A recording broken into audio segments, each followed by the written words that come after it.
Times of India சமயம் தமிழ் நேயர்களுக்கு வணக்கம். இன்று நம்மோடு சிறப்பு அழைப்பாளராக இணைந்துள்ளார் திரு சேகுவேரா அவர்கள். சார் வணக்கம். வணக்கம் பிரதர். சார், விஜய் அரசியல் எப்படி பாக்குறீங்க? புதுச்சேரியில போயிட்டு ஒரு கூட்டத்தை காமிச்சு அங்கேயும் திமுகவே அட்டாக் பண்ணிட்டு இருக்காரு. இதெல்லாம் எப்படி பாக்குறீங்க? திமுகவை தமிழ்நாட்டில் எதிர்க்கணும் அப்படின்னு சொல்றாங்க. அதுக்கு அவங்க வச்ச காரணம் என்ன? ஏன் திமுகவை எதிர்க்கிறீங்க, மற்ற கட்சிகளை எதிர்க்க மாட்டீங்கன்னு நம்ம ஒரு கேள்வி கேட்கும்போது அவங்க வச்ச காரணம் என்ன? இங்க ஆளுங்கட்சி திமுக, ஏதோ ஒரு வகையில அது ஒரு வேலிட் பாயிண்ட். ஓகே ஃபைன், எடுத்துக்கிறோம். பாஜகவை எதிர்க்க மாட்டீங்க, சரி. இருந்தாலும் இங்க ஆளுங்கட்சியா திமுக இருக்கு, எடுத்துக்கிறோம். பாண்டிச்சேரிக்கு போறீங்க, பாண்டிச்சேரியில போய் ஏன் திமுகவை எதிர்த்தீங்க? அங்க 30 எம்எல்ஏ, அதுல வெறும் 6 தான் திமுக. இங்க காவல்துறையெல்லாம் பாருங்க, எதிர்கட்சியா இருந்தாலும் வேற கட்சியா இருந்தாலும் பாதுகாப்பு கொடுக்குது. இந்த திமுக இதை பார்த்து தமிழ்நாடு அடிச்சு விரட்டுதா? எடப்பாடி பழனிசாமி பிரச்சாரத்துக்கு கேட்டா அடிச்சு விரட்டுறாங்களா? நீங்க தான் பாதுகாப்பு கொடுக்காதனால கரூர் நடந்துருச்சு. இது அபத்தமான ஒரு குற்றச்சாட்டு. இது அதாவது அந்த கோயம்புத்தூர் டிவிஷன்ல இருக்கிற ஒட்டுமொத்த காவலர்களுடைய எண்ணிக்கைன்னு பார்த்தா 2000 சில்லறை தான். அதுல இவங்க பாதிக்கு பாதி காவலர்கள், அதாவது எனக்கு எல்லா காவலர்களையும் அனுப்பு அப்படின்னா, இப்ப மற்ற இடங்கள்ல காவலர்கள் வேலை செய்ய வேண்டாமா? நீங்க மட்டும்தான் தமிழ்நாடா? நீங்க மட்டும்தான் ஒட்டுமொத்த மக்களா? நீ வரன்னு சரி, நீ சொல்ற குற்றச்சாட்டுகள்லாம் வச்சுக்கலாம்ப்பா. காவல்துறை பர்மிஷன் கொடுக்கல, உள்ள பூந்துட்டாங்க, எல்லாம் ஓகே. நீயும் சில தவறுகள் செய்திருக்கல, அதை வெட்ட வெளிச்சமா தெரியிற சில தவறுகள் இருக்குல்ல. 8:45 பேச வேண்டிய நீ ஏன் லேட்டா போனன்னு நம்ம திரும்ப கேட்குறோம்ல. அதே மாதிரி உங்க டிவிகே ஹெச்கியூன்னு ஒரு பேஜ்ல ஒரு டைமிங்கு, பொது தொண்டர் உங்க பொதுச் செயலாளர் ஒரு டைமிங்கு, ஆனா தலைவர் வந்தது ஒரு டைமிங்கு. இஷ்டத்துக்கு வரீங்கல்ல ஏன் அப்படின்னு நம்ம அந்த பழைய டாபிக்ல போகலாம். சுய விமர்சனமா செய்த குற்றங்களை ஒத்துக்கிறவர் தான் பெரிய மனுஷன். அதை அவர் செய்யறது இல்லை. இங்க பாண்டிச்சேரியில காவல்துறையினருக்கு சிறப்பா பாராட்டு மழையெல்லாம் பொழிகிறாங்க. அதே பாண்டிச்சேரியில ஒரு lady police left and right புசிய வாங்கினாங்களா இல்லையா? என்ன கேட்டாங்க? நான் என்ன பண்ணும் நீ சொல்லாதீங்க, நீங்க சொல்லாதீங்க. 41 பேர் உயிர் செத்து போயிருக்கு. நான் என்ன பண்ணும் நீங்க சொல்லாதீங்க, நாங்க பாத்துக்கிறோம், நீங்க உங்க வேலையை பாருங்கன்னு திருப்பி கேவலப்படுத்தி அனுப்பிச்சாங்களா இல்லையா? ஏன் அனுப்பிச்சாங்க? அந்த சம்பவம் இங்கேயும் நடக்கிறதுக்கு சான்சஸ் அதிகமா இருக்கு. அடிச்சு தள்ளிட்டு போறீங்க. லேடி போலீஸ்னு கூட பார்க்காம உங்களுக்கு எத்தனை கட்டுப்பாடுகள் வரும்? தொண்டர் படைன்னு வச்சிருக்கீங்க, காவல்துறையும் இருக்கு. 2 பேரையும் மதிக்காம அடிச்சு தள்ளிட்டு போற அளவுக்கு தான் அந்த தொண்டர் படை இருக்குன்னா, அப்ப அந்த போலீஸுக்கும் வருமா வராதா? அவங்க நியாயமா கேட்டிருக்காங்க. பாக்கிறதுக்கு அத்தனை பேர் வராங்க. அது ஒரு சைட்ல வச்சுக்கலாம், அவங்க அப்படிதான் சொல்றாங்க. ஆனா என்னன்னா, இப்ப தமிழ்நாட்டுல நீங்க சொல்லுங்க, ஊழல் இருக்கா இல்லையா, அரசு நிர்வாகம் எல்லாம் எப்படி இருக்கு அப்படின்னா, அது எதிர்க்கிறதுக்கு ஒரு வலுவான ஒரு எதிர்கட்சி வராங்க அப்படின்னும் போது அவங்களோட விமர்சனத்தை ஏத்துக்காம மொத்தமா அவங்கள டார்கெட் பண்ணி அவங்களை அட்டாக் பண்றது சரியாதான் இருக்குமா? நீங்க ஊழலை எதிர்க்கிறேன்னு மட்டும் சொல்லலைங்க. சரி, நீங்க ஒத்துக்கிறேன், நீங்க ஊழலை எதிர்க்க தான் வரேன்னு சொல்லிருக்கீங்க, ஒத்துக்கிறேன். ஊழலை எதிர்க்கிறேன்னு மட்டும் சொல்லல, கொள்கை எதிரி எதிர்க்கிறேன்னு சொல்லிட்டு தான் நீங்க வந்திருக்கீங்க, சரியா? அப்படின்னா அந்த ஸ்டாண்ட்ல நீங்க ரொம்ப தெளிவா நிக்கணும். அசம்பிளி எலெக்ஷன் நடக்குது அப்படின்னும் போது நாங்க எதுக்கு பாஜக டார்கெட் பண்ணணும்னு கேக்குறாங்க. பாஜக இங்க நிக்கலையா? இந்த எலெக்ஷன்ல நிக்கலையா? மத்திய அரசாங்கம் ஒரு திட்டம் கொண்டு வருதுன்னா அது தமிழ்நாட்டை பாதிக்காதா? மத்திய அரசாங்கத்தை நீங்க எதிர்க்க மாட்டீங்களா? எஸ்ஐஆருங்கிறது தமிழ்நாட்டுக்கு பாதிப்பு இல்லையா? மதுரைக்கும் கோயம்புத்தூருக்கும் மெட்ரோ ரயில் திட்டம் வர்றது தமிழ்நாட்டுக்கு பாதிப்பு இல்லையா? நீங்க வேணும்னே தவறான திட்ட அறிக்கை. சரி, நீங்க எதிருங்க. சரி, அண்டர்ஸ்டாண்ட் வச்சுக்கலாம், நீ ஒரு உருட்டை வச்சுக்கோங்க, நீங்க எதிருங்க சார், கொள்கை எதிரி சார். அவங்க என்ன சொல்றாங்கன்னா, திமுகவும் பாஜகவும் தான் ஒரு அண்டர்ஸ்டாண்டிங்ல இருந்துகிட்டு அவங்க வேணும்னே 2 பேர் சண்டை போட்டுக்கிட்டு நீங்க பாஜகவை நாங்க எதுக்கு எதிர்க்கணும், 3% ஓட்டு இருக்கிற ஒரு கட்சியை நாங்க எதுக்கு எதிர்க்கணும்? இப்போ அசம்பிளி எலெக்ஷன் அப்படின்னும் திமுக நாங்க டார்கெட் 3% தமிழ்நாட்டுல தான் இருக்கு. 3% அவங்க தமிழ்நாட்டுல தான் இருக்காங்க. ஆனா அவங்க மத்திய அரசாங்கத்தினுடைய ஒரு பெரிய கையா இருக்கிறாங்க. அவங்க போடுற திட்டங்கள் இங்க தமிழ்நாட்டுக்கு ஒரு பெரிய பாதிப்பை ஏற்படுத்துது. அதை எதிர்க்கிற இடத்துல இங்க தமிழ்நாட்டுல இந்தியா கூட்டணியில இருக்கிற திமுகவும் கூட்டணி கட்சிகள் மட்டும்தான் இங்க எதிர்க்குது. 10 நிமிஷம் வீடியோ போட்டிருக்காங்க. எங்க தேர்தல் ஆணையம்ன்ற ஒரு வார்த்தையை காட்டுங்க, தேர்தல் ஆணையத்தை வன்மையாக கண்டிக்கிறேன்னு ஒரு வார்த்தையை காட்டுங்க, பாஜகவை வன்மையாக கண்டிக்கிறேன்னு சொல்லுங்க. பீகார்ல அநியாயம் நடந்திருக்கு, இந்த இதனாலதான் சொன்னாருன்னு காட்டுங்க. 10 நிமிஷம் இல்லைண்ணா, 20 நிமிஷம் 30 நிமிஷம் கூட நான் பேசுறேன் எஸ்ஐஆர் எதிர்த்து. இந்த வார்த்தையை பயன்படுத்தாமலே பேச முடியும் என்னாலையும். அது இதுக்கு பேர் என்ன? இதெல்லாம் ஒரு அர்த்தம் இல்லை. அதாவது இங்க எதிர்க்கிற ஒரு ஆள் இருக்காங்க, பாஜக எதிர்க்கிற ஆளுங்க. நீங்க சேர்ந்து எதிர்க்க வேணாம், தனியா எதிருங்க. நீங்க தனியா எதிருங்க சார். நீங்க தமிழ்நாட்டுக்கு 3% தான் சொல்லி எத்தனை நாளைக்கு நழுவ முடியும்? தமிழ்நாட்டுக்கு நேரடியான ஒரு பாதிப்பு கொடுக்கக்கூடியது மத்திய அரசாங்கம் தானே. மாநில அரசாங்கத்துக்குன்னு ஒரு வரம்பு தானே இருக்கு, எதிர்க்கிற வரம்பு தானே இருக்கு. ஒரு பைத்தியக்காரத்தனமான ஒரு ஸ்டேட்மெண்ட்டை அந்த கட்சியில இருக்கிற தேர்தல் மேலாண்மை பொதுச் செயலாளர் சொல்றாரு. என்ன சொல்றாருன்னா, தமிழ்நாடு அரசு எஸ்ஐஆருக்கு எதிராக, தேர்தல் ஆணையத்துக்கு எதிராக அனைத்து கட்சி கூட்டம் போடணுமா? இது எந்த வகையில சாத்தியம்? ஒரு அரசு, தமிழ்நாடு அரசு அது எப்படி மத்திய அரசாங்கத்தை எதிர்க்க முடியும்? இது ஒரு கொஞ்சமாவது அறிவு வேணாமா? அரசியல் அறிவு வேணாமா? தமிழ்நாடு அரசு அனைத்து கட்சி கூட்டம் போடும். எப்ப போடும்? கருத்து கணிப்பு கூட்டமா போடும், இல்ல ஆலோசனை கூட்டமா போடும். எஸ்ஐஆர் எதிர்த்து எப்படி போடும்? எஸ்ஐஆர் எதிர்த்து வெளியிட்ட அறிக்கையிலுமே பாஜகவை பத்தி 3 இடத்துலயும் 8 இடத்துல திமுக மென்ஷன் பண்ணி தான் பேசினாரு. நீங்க எஸ்ஐஆருக்கு அடுத்த நாள் 15 நாள் கழிச்சு ஒரு வீடியோ வெளியிடுறாரு. நீங்க சொன்ன 10 நிமிஷம் வீடியோ. அந்த 10 நிமிஷம் வீடியோ எதுக்காக அப்படின்னா, தமிழ்நாடு முழுவதும் எஸ்ஐஆருக்கு எதிராக தாவேக்கா ஒரு ஆர்ப்பாட்டம் நடக்குது. அவங்களெல்லாம் ட்ரிகர் பண்ணி விடுறது. விஜய் வீடியோ போட்டால் மறுநாள் எல்லாம் பொங்கல் எஞ்சி வந்துருவான். 1 மாசம் எஸ்ஐஆர்ல பிஎல்ஓ அதிகாரிகளுக்கு டைம். 1 மாசத்துல 6.5 கோடி வாக்காளர்களை சரி செய்யணும். 15 நாள் முடிஞ்சிருச்சு. எத்தனை வாக்காளர்களை சரி பண்ணியிருப்பாங்க? பாதி வச்சுப்போமா? பாதிக்கு பாதி முடிஞ்சதுக்கு அப்புறமா முடிஞ்சு போன கல்யாணத்துக்கு மோள அடிக்கிற மாதிரி விஜய் வந்து ஒரு வீடியோ போடுறாரு. இதுக்கு பேர் எதிர்ப்பா? இப்ப நீங்க இந்தியா கூட்டணிக்கு வருவோம். அனைத்து கட்சி கூட்டம் போடுறாங்க. எஸ்ஐஆர் வரதுக்கு முன்னாடி அனைத்து கட்சி கூட்டம் போடுறாங்க. உடனடியா உச்சநீதிமன்றத்துக்கு போய் ஃபைட் பண்றாங்க. இது கபட நாடகம். இதை எப்படி எடுத்துக்க முடியும்? இது சொல்ற கபட நாடகம்னு விஜய் சொல்றாரு. யாராவது உச்சநீதிமன்றத்துக்கு போயிட்டு ஜாலிக்காக போய் வழக்கு போடுவாங்களா? சும்மா ஃபன் பண்றதுக்காக வழக்கு போடுவாங்க. கோர்ட்டு நேரத்தை வீணடிக்கிறீங்களான்னு கொட்டி அனுப்ப மாட்டாங்க. அப்ப இது எப்படி, யாரு கபட நாடகம் ஆடுறா?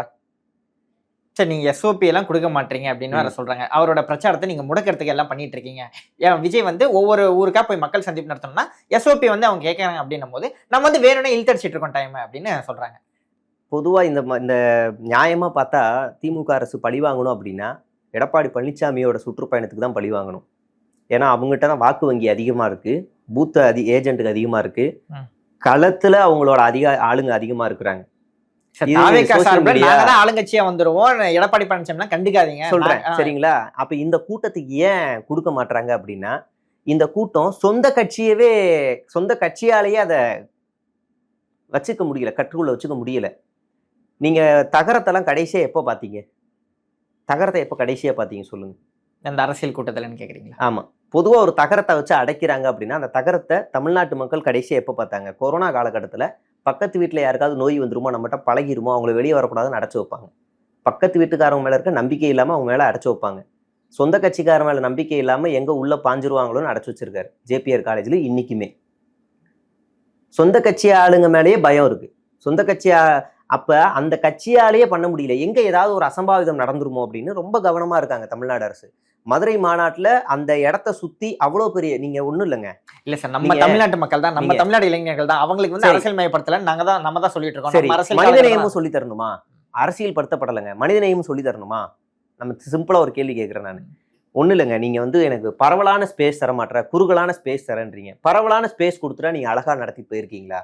உங்க வரலாறு எடுத்து காட்டுங்க சார். நம்ம ஒரு அனுபவமே கிட்ட கொடுக்காம, அதாவது அந்த அனுபவம் இல்ல சார். மாநாட்டுல எத்தனை உயிர்கள் போச்சு? எத்தனை பேர் மூச்சு திணறல் ஏற்பட்டுச்சு? சார், மாநாட்டுக்குள்ள ஒருத்தர் கூட இறக்கல, போயிட்டு வரும்போது தான் இறந்தாங்க. அங்க மூச்சு திணறல் ஏற்பட்டுச்சா இல்லையா? அங்க தண்ணி பிரச்சனை ஏற்பட்டுச்சா இல்லையா? அப்போ ஒரு பாடம் அனுபவிக்கணுமா இல்லையா? அடுத்ததா ஒரு பெரிய ஸ்பெஷல் டீமை உருவாக்கி அடுத்த இதுல சரி பண்ணணுமா இல்லையா? அடுத்து கோயம்புத்தூர் ரோட் ஷோ, அந்த ரோட்டையே சூறையாடினாங்களா இல்லையா? எனக்கு தெரிஞ்சு சென்னையில அவங்களுக்கு ஒரு போராட்டத்துக்கு ஒரு இடம் கொடுத்துருக்காங்கல்ல. நீங்க வந்து பாத்தீங்கன்னா சென்னையில வந்து இந்த ஆணவ படுகொலைக்கு எதிராக இது லாக்அப் டெத்துக்காக போடுறாங்க.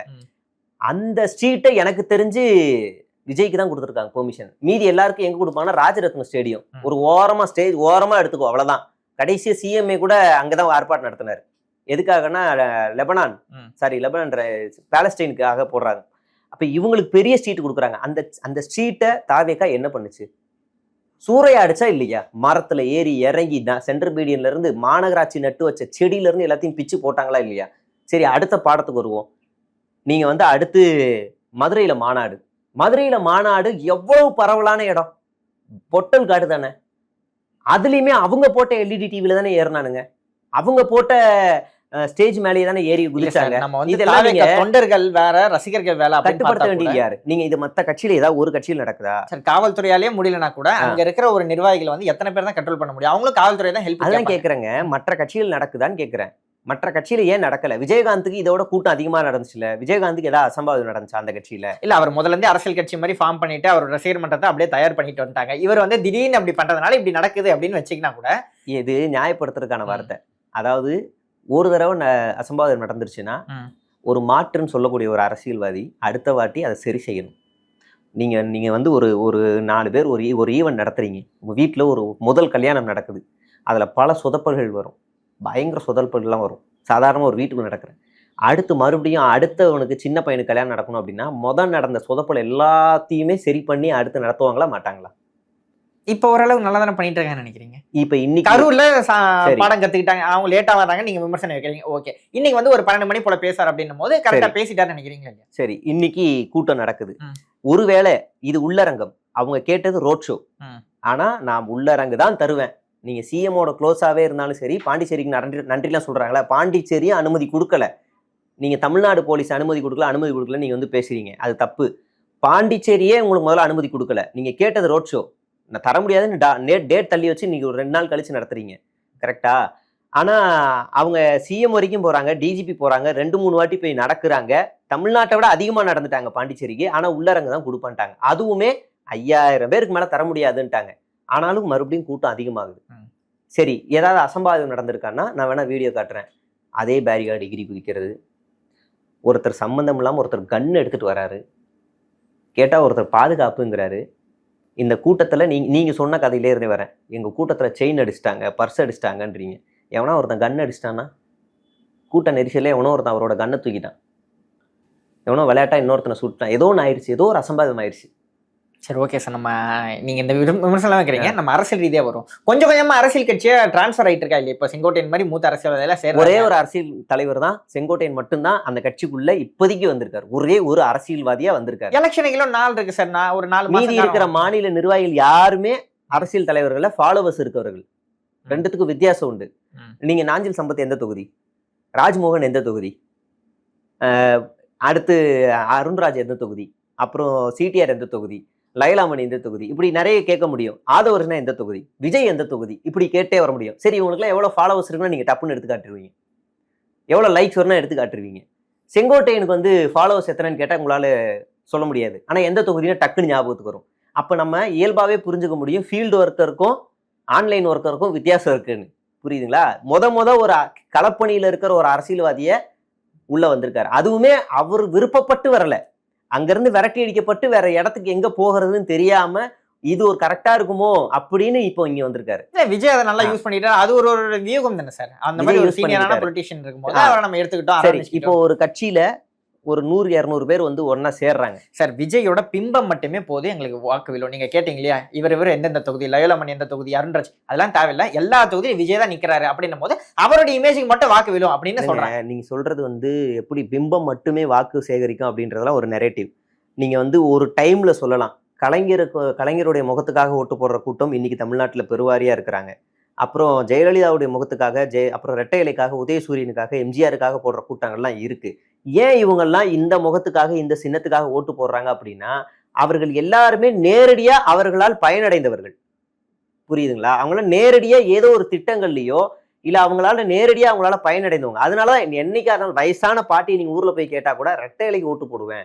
முதல் எலெக்ஷன்ல எம்ஜிஆர் நிக்கும்போது 77ல கூட முதல் எலெக்ஷன் ஜெயிக்கும் போது அவரால் பயன்பெற்றவங்க யாருமே இருக்க மாட்டாங்க. அவருக்கே அப்ப வந்து முதல் தலைமுறை சிஎம் தானே. அப்படி அந்த சின்னம் உங்களுக்கு உதவும். ஜெயலலிதா ஜெயிக்கும் போது அந்த சின்னம் உதவும். அவங்க அனுதாப ஓட்டுல ஜெயிக்கிறாங்க. எம்ஜிஆர் ஜெயிக்கும் போது நான் இப்ப இருக்கிற சில பேர்ல சொல்றேன். அந்த முகங்களுக்காக அவங்க வெற்றி பெறுவாங்க. அதெல்லாமே அவங்க பயனடைந்தாங்க. அந்த விசுவாசம் அது எல்லாமே இருக்கும். அதுக்காக வரும். விஜய் இது வரைக்கும் எத்தனை களப்பணி செஞ்சிருக்காரு, எத்தனை போராட்டம் நடத்தியிருக்காரு, எந்த விஷயத்துக்காக ஆக்ரோஷமா தன்னை எடுத்து வந்து போராட்டம் நடத்தியிருக்காரு. இல்ல சினிமாவில தான் அவர் ஏதாவது ஒரு சினிமாவில நீங்க படத்துல சொல்லல, சினிமா துறையில நடக்கிற ஊழல்கள்லயோ இல்ல பெண்களுக்கு எதிரான அநீதிகளுக்கு எதிராகவோ இல்ல ஏதாவது ஒரு பிரச்சனைக்காக, கருத்து சுதந்திரம் சென்சார் பிரச்சனைக்காக ஏதாவது ஒண்ணு குரல் கொடுத்திருக்காரா? ஏதாவது ஒண்ணுத்துக்கு விஜய் குரல் கொடுத்திருக்காரா சினிமா துறையில? அப்ப எனக்கு ஒரு மாற்று ஒரு தலைவர் வருவாரு, அவர் எல்லாத்தையும் மாத்திருவாரு. நீ முதல்ல என்னைக்கு ஏதாவது ஒரு ஒண்ணு எனக்கு ஒண்ணு சொல்லு. நீங்க எனக்கு ஏதாவது ஒண்ணு சொல்லு. மே 17 ஒரு இயக்கம் ஆரம்பிக்கிறார் அண்ணன் திருமுருகன் காந்தி. எத்தனை களப்பணிகள் சீமானே எடுத்துக்குவோம். சினிமால இருந்தா வராரு. அவரும் ஃபீல்டு ஒர்க்ல இறங்கிடுறாருல.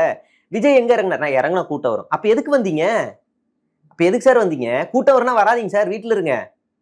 ஆட்சி முறை, நிர்வாக முறை அவங்க சரியா கொடுக்கல. உண்மையான திமுக வந்து பழைய திமுக மாதிரி இல்ல. ஃபுல்லா வாரிசு அரசையும் ஊழல் மட்டும் தான் செஞ்சுட்டு இருக்காங்க.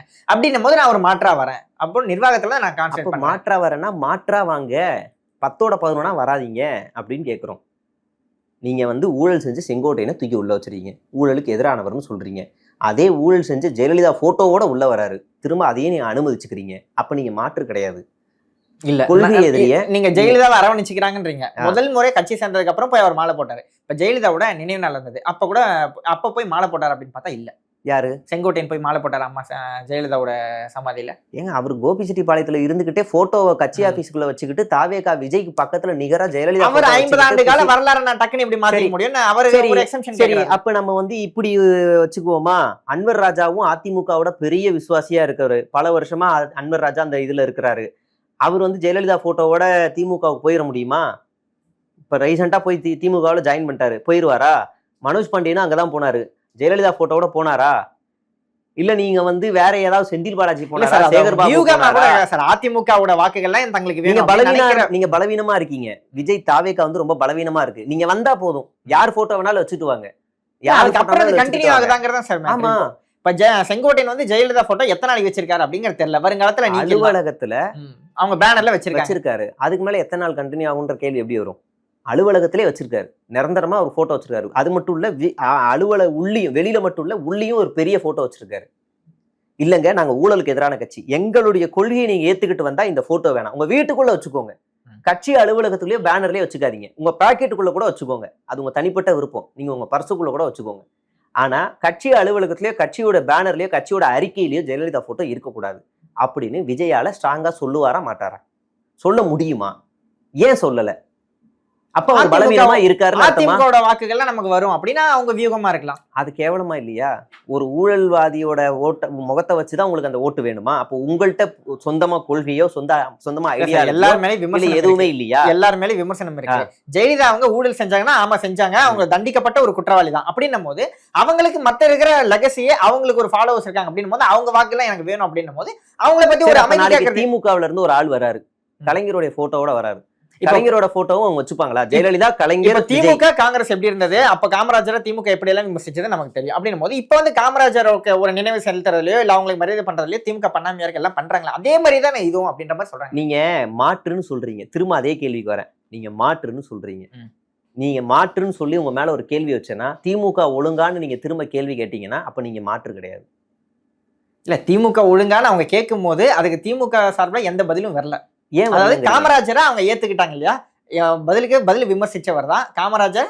இப்ப திமுக செலிப்ரேட் பண்ற மாதிரி இவங்க ஒருவேளை ஜெயலலிதாவோட பாசிட்டிவ் பாயிண்ட்ஸ். சரி, காமராஜரை நீங்க சொல்றீங்கல்ல, காமராஜரு தோக்கடிச்சது அண்ணாங்கிறீங்கல்ல, அதுக்கு அடுத்த தேர்தல் என்ன நடந்துச்சு? அடுத்த தேர்தல் என்ன நடந்துச்சு? பெரியாரும் அண்ணாவுமே காமராஜருக்கு சப்போர்ட் பண்ணாங்களா இல்லையா? ஏன் சப்போர்ட் பண்ணாங்க? காங்கிரஸ் வந்து பிராமணர்களுக்கு ஒரு கூடாரமா இருந்தாலும் இங்க காமராஜர் வந்து அதை எதிர்த்து பேசுறாரு அப்படின்னும் போது இங்க சப்போர்ட் பண்ணாங்களா இல்லையா? நீங்க அந்த வரலாறு நீங்க இப்ப ஒண்ணு இல்லைங்க, நாளைக்கு பிரதீப் ரங்கசாமி ஒரு கட்சி ஆரம்பிக்கிறாரு, சரிங்களா? ஃபியூச்சர்ல ஒரு கட்சி ஆரம்பிக்கிறாரு. அப்போ வந்து நான் வந்து என்னுடைய கொள்கை தலைவரா வந்து சீமானையும் விஜயும் வச்சுக்கிறேன் அப்படின்னு சொல்றாரு. அது எப்படி இருக்கும்? இன்னைக்கு இருக்கு கல அரசியல்ல தெரிஞ்சவங்களுக்கு என்ன, ரெண்டு பேரும் முரண். ஒரு 50 வருஷம் கழிச்சு தெரியறவங்களுக்கு நல்லா இருக்கே ரெண்டு பேரும் அப்படின்னு எடுத்துப்பாங்க. அதுதான் இப்ப விஜய் பண்ணிக்கிட்டு இருக்காரு. நீங்க ஒரே தட்டுல எதிர் அரசியல் பண்றவங்கள நீங்க வச்சுக்கிட்டு இருக்கீங்க. எப்படி அது சரியா இருக்கும்னு நம்ம கேட்கிறோம். நீங்க வந்து எம்ஜிஆர், நீங்க ஒரு ஆள் இறந்துட்டா புனிதப்படுத்திடுவாங்க. எம்ஜிஆருடைய ஆட்சி ஒன்றும் ரொம்ப சொர்க்கமான ஆட்சிலாம் ஒன்றும் கிடையாது, சரிங்களா? அதுல விமர்சனம் வச்சா நான் இன்னும் 1000 விமர்சனங்கள் வைப்பேன். அந்த ஆட்சியிலும் ஊழல் குற்றச்சாட்டுகள் இருக்கு. அந்த ஆட்சியிலுமே லாக்அப் டெத் நிறைய நடந்திருக்கு. 10 நாளைக்கு ஒரு லாக்அப் டெத் நடந்திருக்கு. 50 நாள், ஒரு மாசத்துல 50 பேர். குண்டார் சட்டத்துல சாதாரண கூலி தொழிலாளர்களும் கடை வச்சிருக்கிறவங்களும் சாதாரண ஆளுகளும் கைது செய்யப்பட்டிருக்காங்க. நீங்க அந்த ஆட்சியை பத்தி பேசுனீங்கன்னா நம்ம இன்னும் நிறைய பேச முடியும். அதை விட நீங்க ஒண்ணும் இல்லை, ஜெயலலிதா ஆட்சி சிறப்பான ஆட்சி நீங்க ஒத்துக்குவீங்களா? உங்களால ஒத்துக்க முடியும், உங்களால இல்ல விஜயே கேட்கிறேன், உங்களால ஒத்துக்க முடியலங்கிறதுனாலதான் அந்த போட்டோவை இங்க வைக்கல. இன்னைக்கு ஒருத்தர் அந்த போட்டோ எடுத்துட்டு வராரு அப்படின்னா அவர் உங்களால தடுக்க முடியல. நீ சிடிஆர் நிர்மல்குமார் RSSல இருந்து வராரு, வரும்போது கோட்சேவோட படத்தோட வராரு. நீங்க சொல்ல முடியும், ஏன் சொல்ல முடியும்? காந்தியை கொண்டவர், அவர் எப்படி நம்ம சொல்ல முடியும்? ஏன் சொல்ல முடியும்னா நிர்மல்குமார் ஒன்றும் பெரிய ஒர்த்தான ஆள்லாம் கிடையாது, அவரால் சொல்ல முடியும், சரிங்களா? அப்ப அடுத்து நம்ம நிறைய லிஸ்ட் போட முடியும். செங்கோட்டையன் இது பேச்சாளர், அவர் இப்போ ரீசெண்டா சேர்ந்தார்ல நாஞ்சில் சம்பத், அவர் வரும்போது நான் வந்து வைகோவோட புகைப்படத்தோட வரேன், இல்லை அம்மாவோட புகைப்படத்தோட வரேன் அப்படின்னா அவர்கிட்ட சில டிமாண்ட்ஸ் வைக்க முடியும். ஏன்னா அவரும் பெரிய ஒருத்தான ஆள் கிடையாது. ஆனால் செங்கோட்டையன் வந்து பாரம்பரியமாகவே எம்எல்ஏவாகவே நிறைய ஜெயிச்சவர் அப்படின்னும் போது அவர்கிட்ட நம்மளால சொல்ல முடியல. அப்போ இங்கே பலவீனமாக இருக்குது. அதே மாதிரி இவருக்குமே ஒரு பலவீனம் இருக்குது. என்ன பலவீனம்? இந்த இடத்துல விஜய் ஃபோட்டோவை வச்சு கோபிச்செட்டிப்பாளையத்தில் ஓட்டு கேட்க முடியாது. அம்மா ஆட்சியை நான் திரும்ப தரேன்னு சொல்லி தான் ஓட்டு கேட்க முடியும். நீங்கள் விஜய் முகத்தை கொண்டு போயிட்டு இவர் வந்து கோபிச்செட்டிப்பாளையத்தில் வீடு வீடாக போய் ஓட்டு கேட்பாரா? கேட்க முடியுமா? திரும்ப இவர் அதே அம்மா ஜெயலலிதா ஃபோட்டோ வந்து தான் ஆயுதமாக யூஸ் பண்ண வேண்டியிருக்கு. அந்த அளவுக்கு பலவீனமாக தான் இருக்குது. ஸோ நம்ம அப்படியே பேக் டு பாண்டிக்கே வருவோம். பாண்டியிலேயே நம்ம அடுத்து விவாதத்தை தொடங்குவோம். சரி, ஓகே சார். இன்னைக்கு சில பேர் சொல்லிட்டு இருக்காங்க விஜயோட பேச்சு வந்து ஒரு மாதிரி சேச்சுரேஷன் பாயிண்ட்டுக்கு வந்துருச்சு. அதாவது அதே டெம்ப்ளேட்டை திரும்ப திரும்ப ஃபாலோ பண்ணிருக்கனால அந்த ஈர்ப்பு ஒன்றும் அவ்வளோ பெருசா இல்லை, அது ஒரு சேச்சுரேஷன் பாயிண்ட் அடைஞ்சு மறுபடியும் கீழே வந்துகிட்டே இருக்கு அப்படின்னு. அதை பத்தி என்ன? அதாவது இதுல என்னன்னா, அவர் அங்க பேசின வார்த்தைகள்ல 2 முக்கியமான வார்த்தைகள். மாநில உரிமைக்காக சட்டமன்றத்துல தீர்மானம் நிறைவேற்றிருக்காங்க புதுச்சேரியில அப்படின்னு சொல்றாரு. 2வது புதுச்சேரிக்கு நிதி தரலன்னு சொல்றாரு. ஏங்க இத்தனைக்கும் ரங்கசாமி பாஜக கூட்டணி, சரிங்களா? அந்த கட்சிக்காக அவர் சப்போர்ட் பண்ணி பேசுறாரு. இங்க பாஜக இல்ல, திமுக கூட்டணி. நீங்க திமுக தான் உங்களுடைய எதிரியை தவிர தமிழ்நாடு உங்களுடைய எதிரி இல்ல. இங்க மாநில உரிமை பறிக்கப்படுதா இல்லையா? மத்திய அரசாங்கத்தினோட திட்டத்துக்காக மாநில உரிமை பறிக்கப்படுதா இல்லையா? எடப்பாடி பழனிசாமி ஆட்சியில இருந்தாலும் பறிக்கப்பட்டிருக்கு. அப்ப இங்க மாநில உரிமைக்காக நீங்க என்னைக்கு பேசியிருக்கீங்க? ஏன் மாநில உரிமை இங்க தீர்மானம் நிறைவேற்றப்பட்டிருக்கு. இங்க சட்டமன்றத்துல தீர்மானம் நிறைவேற்றப்பட்டிருக்கு. அதே மாதிரி ஒரு மத்திய அமைச்சர் நீ புதிய கல்விக் கொள்கையை ஏத்துக்கிட்டாதான் நான் உனக்கு நிதி தருவேன்னு ஓப்பனா பேசுறாரு. அப்ப இங்க நிதி இங்க தரல. நீ எங்க நிதி தரீங்க? ஆந்திரா, பீகார், உத்தரப்பிரதேசத்துக்கு வாரி வாரி கொடுக்குறீங்க. தமிழ்நாட்டுக்கு கிள்ளி கொடுக்குறீங்க. இங்கே நிதி பற்றாக்குறை இருக்கு. நீங்க பாண்டிச்சேரிக்கு பேசுறீங்க, வாழ்த்துறேன். ஏன் இங்க பேச மாட்டீங்க? தமிழ்நாடு உங்களுக்கு எதிரி இல்லைல்ல, தமிழ்நாட்டு மக்கள் உங்களுக்கு எதிரி இல்லைல்ல, தமிழ்நாடுடைய வளர்ச்சி உங்களோட எதிரி இல்லைல்ல, திமுக மட்டும்தானே. இப்ப இதெல்லாம் நீங்க பேசலாம்ல, ஏன் இங்கே இதை பேச மாட்டீங்க? பாஜகவுக்கு வலிக்குமா நீங்க பேசினா? அங்க போய் பேசுறீங்க, சரி அங்கேயே கூட பேசுறீங்க, ஓகே. நீங்க என்கிட்ட ஆட்சியை கொடுங்க, நான் ஒழுங்கா ஃபைட் பண்ணி வாங்கி அடுத்து தள்ளிடுவாரு.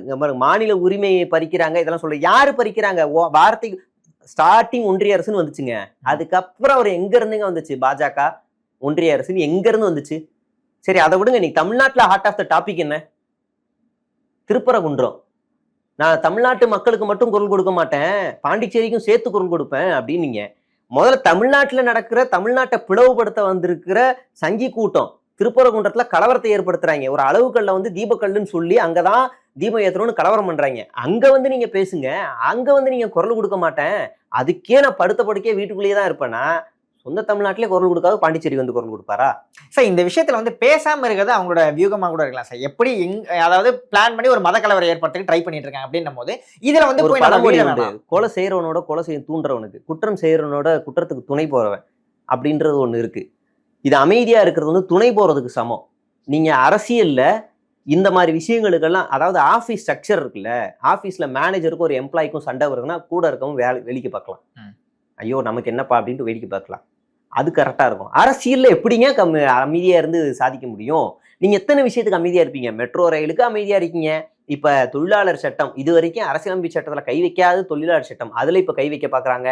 அடுத்ததா வந்து உங்களுக்கு திருப்பரங்குன்ற இஷ்யூ, இப்படி தொடர்ச்சியா வருது. இதுல எதுலையுமே பாஜகன்ற பேரே கரூர் சம்பவத்துக்கு அப்புறமா எடுக்க மாட்டீங்க. இன்னைக்கு கூட ஒன்றிய அரசுன்னு சொல்லிட்டு ஒரு வார்த்தையில சொல்லிட்டு நான் எதிர்க்கிறேன்ற மாதிரி காமிச்சிட்டு கடைசி வரைக்கும் என்ன வந்து பறிக்கிறாங்க. இதெல்லாம் சரி பண்ணணும். யாரு இங்க ஒரு அமைச்சர் வந்து இலாக்கா இல்லாமலே இருக்காரு? யாரு? எந்த கட்சி? தைரியமா திமுக அங்க போய் பேசுறீங்கல்ல, இங்க பாஜகன்னு சொல்லுங்க. பாஜகன்னு சொல்லுங்க. இங்க வந்து ரங்கசாமி டம்மி தான், நமச்சிவாயம் தான் ரூலிங்கு அப்படின்னு ஓப்பனா பேசிட்டு போங்க. அங்க இருக்க பச்சை குழந்தை கூட தெரியும் இங்க பாஜக தான் ஆதிக்கம் செலுத்து, நமச்சிவாயம் தான் ஆதிக்கம் செலுத்துறாருன்னு தெரியும்.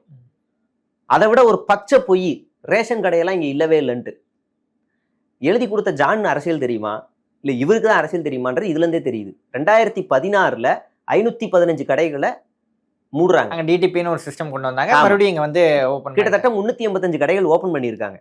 எந்த வரலாறும் தெரியாம, எதுவுமே தெரியாம, சும்மா அங்க போய் திமுக எம்எல்ஏ வெறும் 6 பேர் தான் அங்க, மீதி 26 பேர் ஆப்போசிட். அவங்க ஆட்சி அதிகாரத்துல இருக்காங்க. எனக்கு தெரிஞ்சு அங்க எல்லா கட்சியும் டவுனு. அதிமுக எல்லாம் முடிஞ்சு ஏதோ அப்படி இப்படின்னு ஓடிட்டு இருக்கிற திமுக. நீங்க எதிர்க்க வேண்டியது யாரு? ரங்கசாமி ஆட்சியை புகழ்ந்து தள்ளிட்டு இன்னொரு பக்கம் அதையே திட்டி பேசிட்டு ஒளறிட்டு அங்கிருந்து வண்டியை நவுத்திட்டு இங்க இருந்து கிளம்பி வந்திருக்கீங்க. இதுல காவல்துறைக்கு வேற பாராட்டு வேற. உன்னை அலைய விட்டுருக்காங்க. 4 நாளா 10 நாளா அலைய விட்டுருக்காங்க. எத்தனை சீட் வின் பண்ணுவாங்கன்னு நினைக்கிறீங்க தமிழ்நாட்டுல? விஜய் வாய்ப்பு இருக்கு, வாய்ப்பு இருக்கு. செங்கோட்டையன் வாய்ப்பு இருக்கு. அதுவும் விஜயுமே சேகர் பாபு எதிர்த்து நின்னாலோ, செந்தில் பாலாஜி எதிர்த்து நின்னாலோ, இல்லை சேப்பாக்கம் குளத்தூர்ல நின்னாலோ, இல்லை வேற எங்கேயாவது ஸ்டார் தொகுதியில் நின்னாலோ, இவ்வளோதான் விட்டுருங்க, ஆப்போசிட்லேயே வருவோம். சிவி சண்முகத்தை எதிர்த்து நின்னாலோ, இல்லை ஜெயக்குமார் எதிர்த்து நின்னாலோ, இல்லை செல்லூர் ராஜ் எதிர்த்து நின்னாலோ, இல்லை எடப்பாடி பழனிசாமி எதிர்த்து நின்னாலும் டப்பா டான்ஸ் ஆடிடும், முடிஞ்சிடும். டம்மி தொகுதியா செயலர் ஏதாவது ஒரு அதிருப்தியில் இருக்க ஒரு தொகுதியாக தேர்வு செஞ்சு கொடுப்பாங்க. எப்படி சீமானம் ரொம்ப தெளிவாக மக்கள் அதிருப்தியில் இருக்க தொகுதியாக திருவொற்றியூர் தேர்வு செஞ்சாரோ, ஆனாலும் தோத்துட்டாருன்னு வச்சுக்கோங்க. அந்த மாதிரி ஏதாவது ஒரு தொகுதியை ரொம்ப மார்க் பண்ணி ஜான் தேடிக்கிட்டு இருக்காரு. அந்த தொகுதியை மார்க் பண்ணி விஜய்கிட்ட கொடுப்பாரு. இன்னொரு 5 தொகுதி அதே மாதிரி தேடணும். யாருக்கு? ஆதவுக்கு தேடணும், புசிக்கு தேடணும். சார் அவ்வளவு மாற்றம் வேணும்னு எதிர்பார்த்துட்டு இருக்காங்க, அவ்வளோ ஆன்டி இன்கம்பன்சி இருக்கு அப்படின்னும் போது வாக்குகள் டேரக்டா விஜய்க்கு வராதுன்னு தான் நினைக்கிறீங்களா? வாய்ப்பு கம்மி, வாய்ப்பு கம்மி. நீங்கள் சோஷியல் மீடியாவை நம்பியே கட்சி நடத்திக்கிட்டு இருக்கிறவங்க, ஒரு அரசியல் புரிதல் இல்லாமல் நான் சோஷியல் மீடியாவில் லைக்ஸ் வருது அதுக்காக எனக்கு ஓட்டு வந்துடும் அப்படின்னு சொல்கிறவங்க, ஏன்னா சீமானும் அதை தான் நம்பி இருந்தார். அப்புறமா தான் அது ஒரு உணர்ந்தார். எனக்கு தெரிஞ்சு 2019 நினைக்கிறேன், 21 தேர்தலில் நினைக்கிறேன், எனக்கு வந்து 4 கோடி பேர் என்னை இன்ஸ்டாகிராமில் ஃபாலோ பண்ணுறாங்கன்னு சொல்லிட்டு இருந்தார். 4 கோடி வந்துருச்சுன்னா ஓகே, 4 கோடி 6.5 கோடி 4 கோடி வந்தால் நான் வின்னாச்சு அப்படின்னு நினச்சிட்டு கற்பனையில் இருந்தவர். அப்புறமா தான் அவர் உணர்றாரு, ஓ லைக்ஸ் எல்லாம் ஓட்டா மாறாது அப்படின்னு. அப்போ நீங்கள் களத்தில் வந்து இறங்கணும். களத்தில் இறங்குறதுக்கு உங்களுக்கு நிறைய ஹோம்ஒர்க் தேவை, இன்னும் சில வருடங்கள் தேவை. இந்த தேர்தலில் உங்களால் சாதிக்க முடியும். ரொம்ப யதார்த்தமாக பேசுகிறேன். ஒரு தெருவில் நீங்கள் உங்களே நான் கேட்குறேன், நீங்கள் ஒரு தெருவில் இருக்கீங்க, ஏதாவது 2 லீடர் பேர் சொல்லுங்க அப்படின்னா, அந்த லோக்கலில் இருக்க தலைவர்களோட பேர் சொல்லிங்க அப்படின்னா திமுக சொல்லுவீங்க, அதிமுக சொல்லுவீங்க. ரொம்ப ரேரில் மற்ற கட்சிகள் விசிகா, நாம் தமிழர், பாஜக கூட சொல்லிடுவீங்க. தாவேகாவை சொல்லுவீங்களா? இப்ப சேர்ந்து நம்ம கூட இருக்க பசங்க யாராவது தாவேக்கால இருந்தானா அது எல்லாம் எழுத்த வீட்டுல இருக்கவனே தாவேக்கா காரணம் இந்த வீட்டுக்கு தெரியாது. அவன் பைக்ல ஸ்டிக்கர் ஒட்டினாலும் தெரியும், நீ தாவேக்காவா நானும்டா அப்படின்னுவான். அப்ப அந்த நிலைமையில தான் இருக்கு. பூத்து இன்னும் வலுவாகல. 25,000 பூத்து ஃபேக்குன்னு சொல்லி செய்தியே வந்துச்சு தாவேக்காவில் இருக்க பூத்து. நீங்க பூத்தே இதுவாகல. இதை விட இன்னொரு ஷாக்கிங் சொல்றேன். எலெக்ஷன் டேட் இன்னைக்கு அறிவிக்கிறாங்க. இன்னும் 30 நாள்ல தேர்தல், ஓட்டு போடுற நாள் வருது. 30 நாள்ல எல்லா கட்சிக்கும் வேலைக்கே போகாம தினமும் 100 பேர் ஒவ்வொரு தொகுதியிலும் இறங்கி வேலை செய்யறதுக்கு ஆள் இருக்காங்க. தினமும் ஒரு தொகுதியிலும் 100 பேர் காலையில 6 மணிலேருந்து நைட்டு 10 மணி வரைக்கும் விடாம தேர்தல் பிரச்சாரம் செய்ய, வேட்பாளர் கூட 100 பேரும் போறதுக்கு எல்லா கட்சியிலும் ஆள் இருக்காங்க. தாவேக்காவில் இருக்காங்களா? இல்லைன்னு நினைக்கிறீங்க? இல்ல. அது இல்லாதனாலதான் சனி ஞாயிறா தேர்வு செஞ்சு அந்த கூட்டங்கள் நடத்திக்கிட்டு இருக்காங்க. சார் அவ்வளவு ஒரு இளைஞர்கள் ஃபாலோ பண்ற ஒரு கட்சியை வந்து நம்ம ரொம்ப 30 நாள் எவனும் வேலையை விட்டு வரதுக்கு ரெடி இல்லை. அங்க இருக்கிறவங்க எல்லாருக்குமே கமிட்மெண்ட் இருக்கு.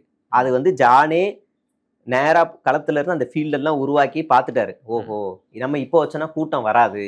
அப்போ இஎம்ஐ கமிட்மெண்ட்ல இருக்கான், வாடகை கமிட்மெண்ட்ல இருக்கான், கடன் கமிட்மெண்ட்ல இருக்கான். அப்போ இவனை ஒர்க்கிங் டேஸ்ல கூப்பிட்டோன்னா மாட்டிப்போம்.